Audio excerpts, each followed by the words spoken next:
Hey Teachable Tribe, Ashley over from our blog, and I'm sitting down today with Alan Perlman. Alan, you want to say hey? What's up, everybody? Ashley, I'm so excited to be here. I know you and I have played a little game of Zoom tag, and here we are. And thank you for inviting me to share what I've been working on and hopefully to inspire some folks who are watching this video or reading this post. I run a company called UAV Coach, and UAV stands for Unmanned Aerial Vehicle. You might know them as drones, those really annoying things that are flying around everywhere, causing all sorts of trouble these days. We can get into the story of how I got started and where the course came from and everything, but our course is called UAV Bootcamp, and it teaches people a few things about the industry. So safety, having a pre-flight checklist, the rules and regulations, which are super, super important, even if you're just flying for hobby versus flying for pay. Flight proficiency. I don't know if you've ever flown a drone before. It's a little different than flying a remote control helicopter that you buy at Walmart for $15. And I learned that lesson the hard way. So one of the things that our community was really asking for was training, and this course very much encapsulates that. It happened out of necessity. I started UAV Coach at the end of 2014.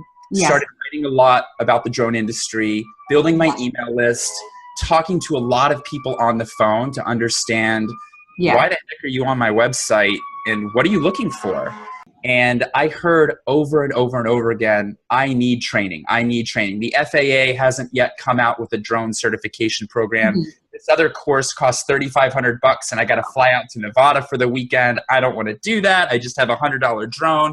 Teach me how to fly it. Teach me how to fly it. I ended up doing a lot of email support. I ended up sharing screens with people, doing Skype conversations. Cool. And I thought there might be an opportunity to do a course. I actually hopped on Udemy and I typed in drone, and I saw that there were 3 or 4 courses that were built. I took all of them. Okay.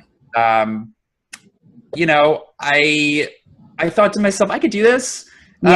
Each video was like 2 or 3 minutes. The text was very helpful. I was learning about the industry. I said, if I really sat down and spent 20, 30, 40 hours, however long it took to do my video scripts and do a little bit of research and talk to the right people and just figure out what it would take to put together what I call the minimum viable product. So my MVP course, I can do it. And that's sort of what I did last summer. Right around this time last summer, I started jotting down some video scripts.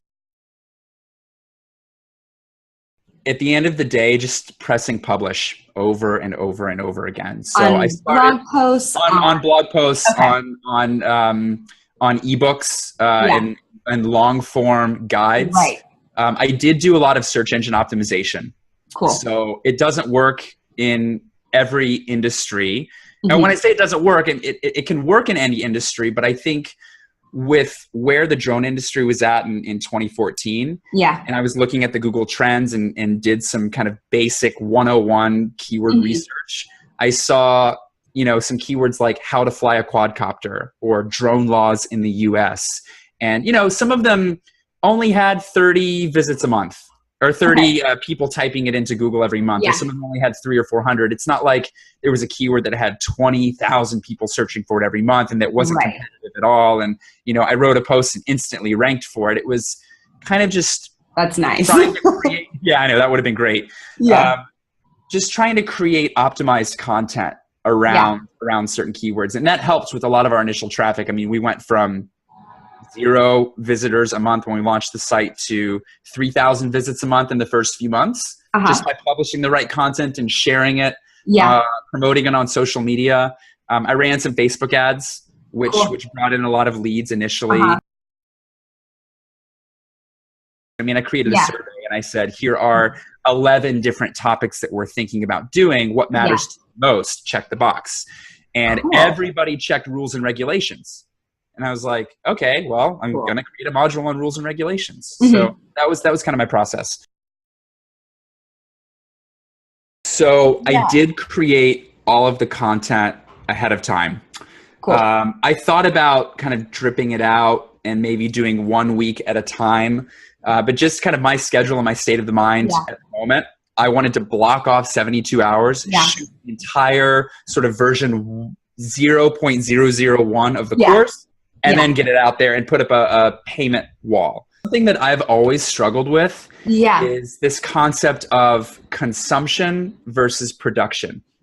Okay. So I consume a lot of information, right? I'm watching Netflix, I'm on the phone, I'm reading blog posts, I'm subscribed to so many email lists. I like to read books and novels, and I feel like I consume so much information, but in order to be an entrepreneur, to build a course, you actually have to sit down and write. And it's much easier to open a book and read what somebody else has written, or to watch a video that somebody else has produced, and to do it yourself. For me, the hardest thing to do was to create the video scripts.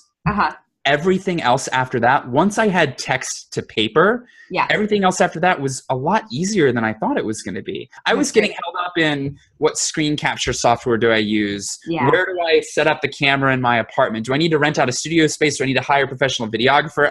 What do I do? I was worrying about all this stuff, and I didn't even have any content ready yet. So I sort of had this mindset shift, and I sat down. And it took that's super common. It took 2 or 3 weeks, but I sat down and I looked at all of the conversations that I had had with the community over the last several months, all of the most successful blog posts I had written, what everybody else had done, and I said, okay, here are my 6 topics. Just write. I started writing these blog posts that just regurgitated what was already out there online, but in a much easier to digest way. And that gave me the confidence to translate all that into a course. So when I was actually scripting everything out, I had to be very careful how I was positioning myself. And that took a little while as well. $20 PowerPoint presentation. This mic I already had, but if I didn't have it, I probably would have bought it anyway. And Blue Yetis are about, they're like $100. Okay.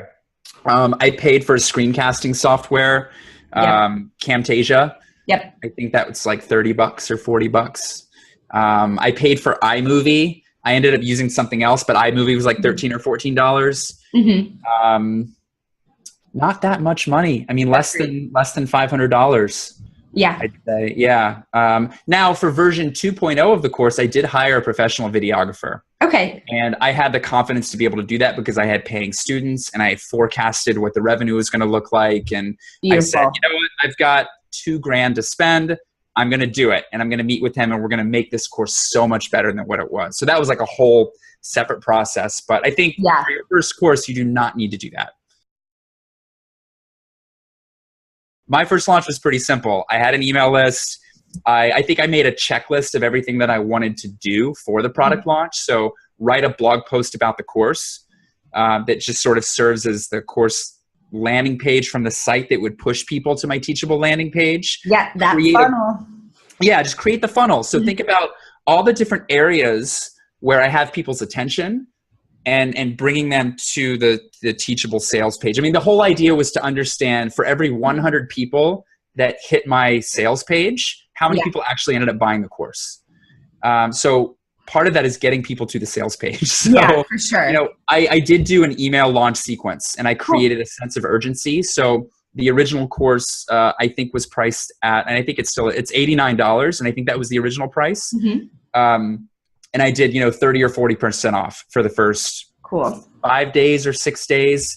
And I did maybe 4 or 5 emails, one a day, leading up to that, Friday at midnight deadline where, never again will you get 40% off. This is the first course that we're doing. And I made a really big deal about that. So I did sort of do a coordinated launch, but it was relatively simple compared to what I know a lot of other people are doing. And I'm telling it this way because I don't want people to get overwhelmed and think they can't do it. If you have an email list of 100 people, email the 100 people. Don't do it once. Email them 2 or 3 or 4 times and kind of create a bit of a hoopla and do some promotion around it. But that's where most of the sales came from, was the email list.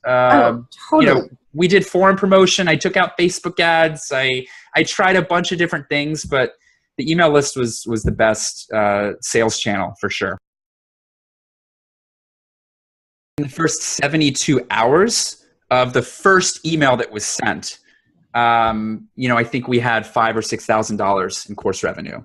That's awesome. Which I was hoping for 2 months to get to that point. And for me, it was honestly, it was much less about the money and more about this market validation that people are willing to purchase online training in the drone industry. And just, that was such a a weight off of my shoulders, because once I saw those numbers coming in, I said to myself, okay, if they're okay with sort of version 0.001 of a course, and I'm seeing this kind of response now, I really need to double down and become an educator and really devote myself to this industry.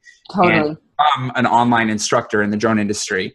And I couldn't sort of break through that limiting belief until I saw the numbers come through. So that first 72 hours was really exciting. This concept of production versus consumption was really important. So it's so easy to wake up in the morning and to read blog posts all day. It's really easy to watch videos all day, to consume all this information. But at the end of the day, if you are not sitting down and putting pen to paper, or sitting down and closing down Gmail, turning off your phone, opening up Microsoft Word and typing for an hour, you're not going to be a course creator. You know, you have to sit down and get the work done. And it's an iterative process. It's really, really tough. But if you don't put in the hours, it's a numbers game, right? For every hour, it's like going to the gym. I think creating content is literally like having a gym membership. I pay Teachable $99 a month right now. Like, it's a gym membership. If I don't work out, then I'm not going to get results, right? I love that. There are personal trainers you can hire. You know, you can pay a business consultant to help you with stuff. But at the end of the day, you got to lace your shoes up. You got to leave your apartment, and you got to GSD, like get stuff done. Right? Stuff. Get it done. So I think that's been my biggest takeaway, and it's something that I struggle with every single day. I mean, it's this constant voice in the back of my head. You know, stop reading, start doing. Yeah. I look at guys like Tim Ferriss, Chris Gillibo, Ramit Sethi, Pat Flynn.